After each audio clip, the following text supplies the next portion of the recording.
The secret government is an interlocking network of official functionaries, spies, mercenaries, ex-generals, profiteers, and super patriots who, for a variety of motives, operate outside the legitimate institutions of government.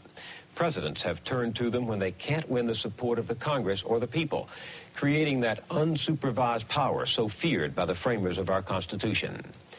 Just imagine that William Casey's dream came true.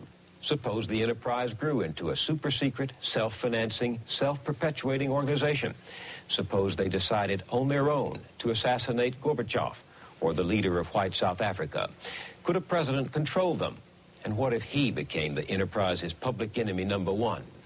Who would know? Who would say no? The secret government will continue in a few moments. The history of our secret government.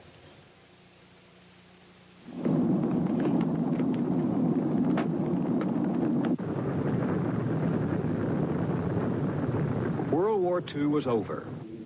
Europe lay devastated.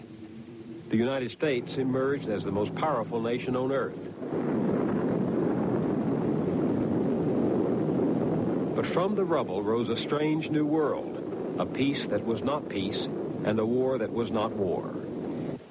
We saw it emerging when the Soviets occupied Eastern Europe. The Cold War had begun. An iron curtain has descended across the continent. Behind that line lie all the capitals of the ancient states of Central and Eastern Europe. The Russians had been our ally against the Nazis, an expedient alliance for the sake of war. Now they were our enemy. To fight them, we turned to some of the very men who had inflicted on humanity the horrors of Hitler's madness. We hired Nazis as American spies. We struck a secret bargain with the devil.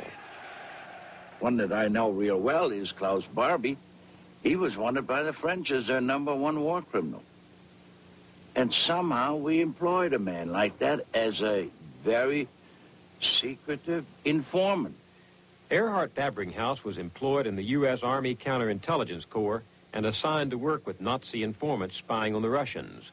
One of them was Klaus Barbie, the Butcher of Lyon, who had tortured and murdered thousands of Jews and resistance fighters. The Americans did not turn Barbie over to the French when they finished with him. They helped him escape to Bolivia. Other top Nazis were smuggled into the United States to cooperate in the war against the new enemy. So began the morality of the Cold War. Anything goes. The struggle required a mentality of permanent war, a perpetual state of emergency. And it meant a vast new apparatus of power that radically transformed our government. Its foundations were laid when President Truman signed into law the National Security Act of 1947.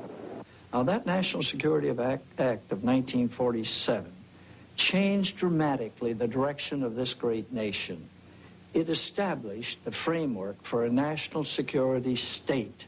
Admiral Jean LaRocque rose through the ranks from ensign to become a strategic planner for the Pentagon, and now heads the Center for Defense Information, a public interest group. The National Security Act of 47 gave us the National Security Council. Never have we had a National Security Council so concerned about the nation's security that we were always looking for threats and looking how to orchestrate our society to oppose those threats.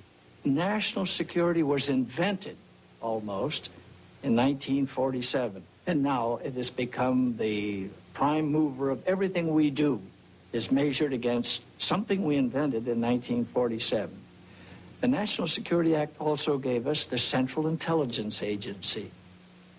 This is the house the Cold War built, the CIA, the core of the new secret government. Its chief legitimate duty was to gather foreign intelligence for America's new role as a world power. Soon it was taking on covert operations, abroad and at home. As its mission expanded, the CIA recruited adventuresome young men like Notre Dame's All-American Ralph McGehee. I look back to the individual that I was when I joined the agency.